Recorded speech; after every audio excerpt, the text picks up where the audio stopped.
All right, starting out, we want to put the reel in a central location on the job site. It doesn't matter where you set it, but it doesn't need to move once you start your survey. It operates a little bit better if it's setting on its side rather than upright. It's a little more stable, a little more accurate that way. We pull out, like I say, enough tubing to walk to the farthest point. I like to come back. We want to connect our display onto the monopod, and then to keep, as we're walking, to keep the tubing from trying to pull the display off the monopod, we've got a little Velcro here. We want to put the tubing through the Velcro. That way, as we walk, it'll take the stress off. I also like to have this little magnet clip on my phone so that it turns everything into a one-hand operation. It makes it super simple and easy to operate. Now we're going to make this our starting point. I'm going to go into the level and get the app started.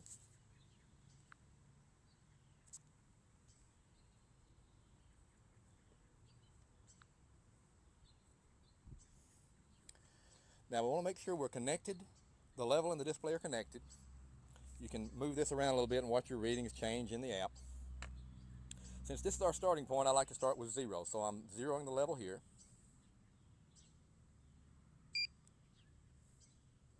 Now I'm going into the image and 3D mapping button, and we're going to choose, I have a drone image which works well. It works great actually.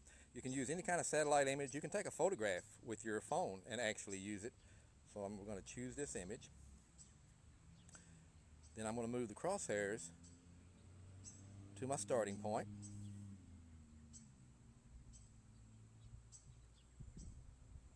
And it will drop that 0 reading directly into my starting point. Now I'm going to go into the text button.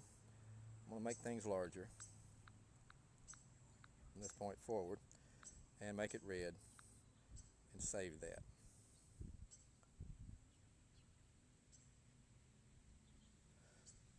Now we're going to walk up the hill to our second location.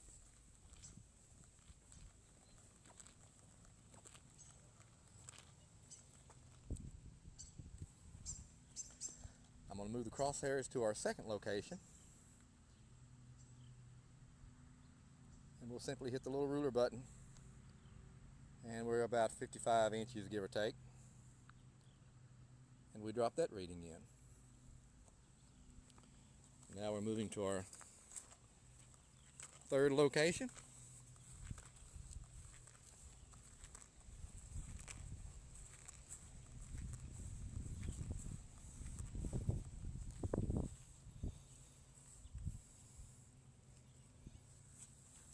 So what we're doing, everywhere we set the level, the app knows the height readings, but it doesn't know where the level is.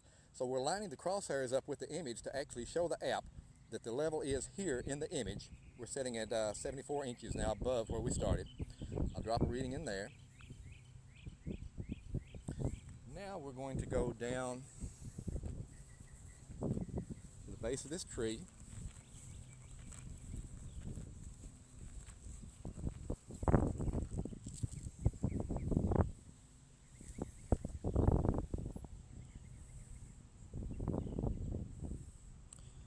Going to settle in about 13 inches above where we started.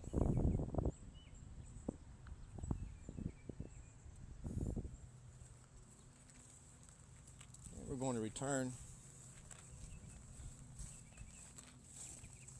to the edge of our little walkway here.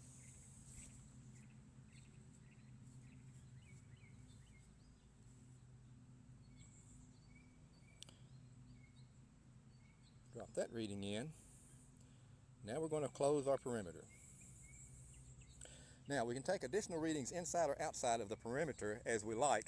This ground is pretty much a plane from one point to the other. I want to take a couple in the middle so we can kind of see what we've got, but it's not going to change the topo map very much.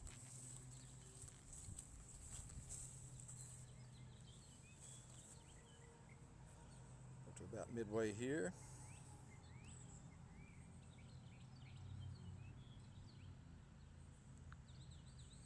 And we'll do the same thing over here.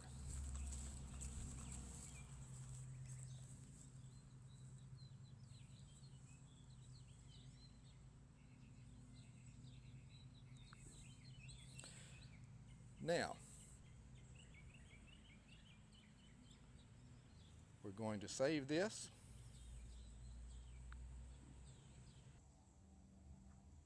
And in order to save the readings, you just hit the file. We're not going to put this in a folder.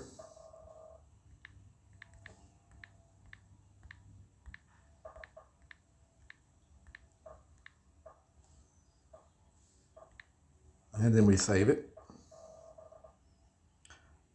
And then all we have to do is mail it to our laptop and then save that particular file in the directory. I would save it in the UVision directory.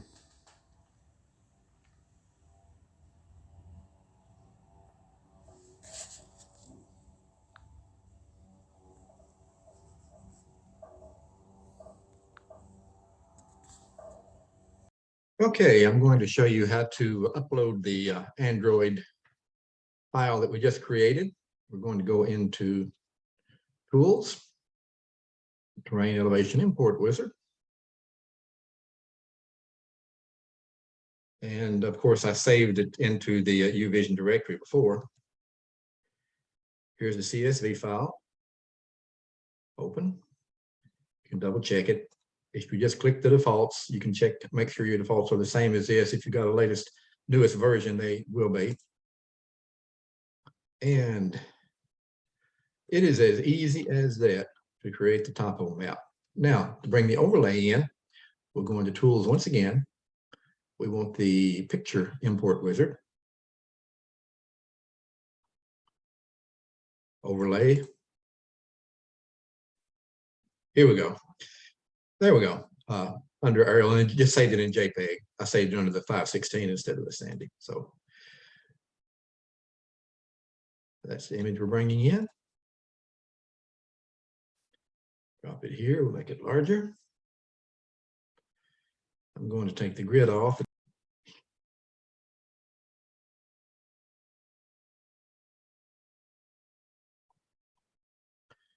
Do it again just a bit. Of course, you can see it. If you make this larger too, it's easier to shift things around and get it close. All right, that's pretty close right there. And you can see how quick and easy that was to give you all your topo lines. If you need to see them a little bit better, you can edit the color and brightness. Take the contrast down a little. And that way you can see exactly what you got here.